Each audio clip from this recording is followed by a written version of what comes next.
Saya akan menerangkan tentang rangkuman Islam dan budaya Jawa dari Bapak Zaki yang sudah disampaikan melalui podcast.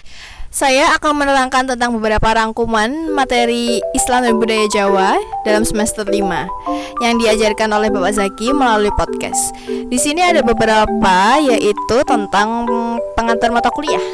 Materi pertemuan pertama menjelaskan tentang Solo dan Jogja merupakan pusat kebudayaan Jawa seperti keraton. Kebudayaan di Jawa masih dipegang erat. Juga menjelaskan tentang visi misi Yayan Surakarta yang ingin menjadi world class Islamic University di kancah Asia dalam kajian sains yang terintegrasi dengan kearifan lokal pada tahun 2035.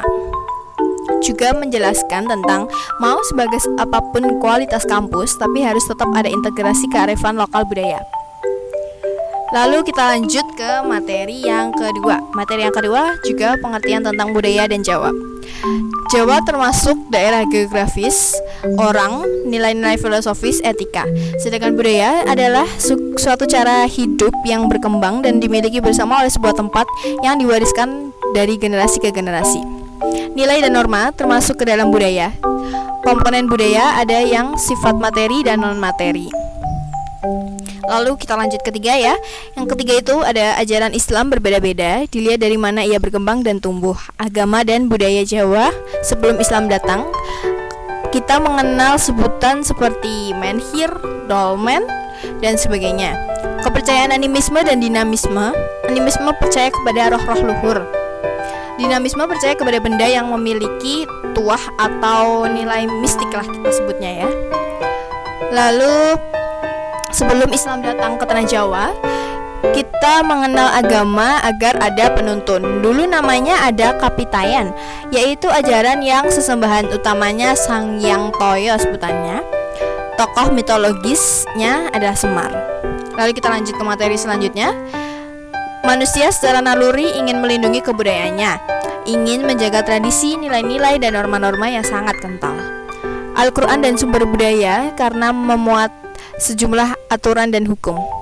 Ada yang mengatakan, menurut Edi Putra, seorang antropolog yang menyatakan manusia memiliki akal pikiran dan sistem pengetahuan yang digunakan untuk menafsirkan berbagai gejala dan simbol-simbol agama, dan agama salah satu unsur kebudayaan.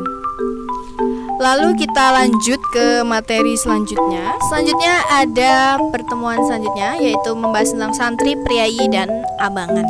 Masyarakat Jawa terbagi menjadi 3, santri, priayi, dan abangan.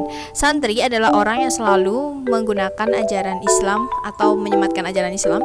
Priayi adalah orang-orang yang jabatannya mempengaruhi, misalnya seperti yang sudah memiliki jabatan tinggi dan sebagainya. Abangan adalah orang yang tidak menjalankan ajaran Islam secara ketat seperti Islam KTP, dia beragama Islam tetapi tidak pernah sholat, tidak pernah mengaji, dan lain sebagainya. Lalu kita lanjut ke selanjutnya, yaitu ada dakwah Wali Songo. Dakwah Wali Songo berjalan secara bertahap. Wali Songo dengan cerdiknya menggunakan metode dakwah dengan media budaya secara perlahan-lahan. Seperti contohnya ada yang menggunakan media wayang dan lain sebagainya, sesuai dengan keahlian dan tugas Wali Songo masing-masing. Lalu selanjutnya ada membahas tentang kejawen. Bermula dari keperkasaan Mataram yang kemudian menjadi Surakarta dan Yogyakarta. Kejawen dinyatakan sebagai gaya hidup keagamaan yang bernuansa mistik yang di dalamnya ada etika, adat istiadat, tradisi hingga membentuk faham Javanisme. Yang selanjutnya, yang terakhir ada Sufisme dan Islam Jawa berdekatan.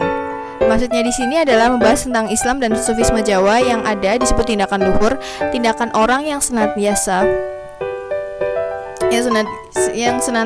merasakan rasanya seperti orang lapar, ya dia makan saat lapar dan sebaliknya begitu. Dan itu dia penutup dari saya. Sekian dari saya rangkuman. Apabila saya ada salah, mohon maaf.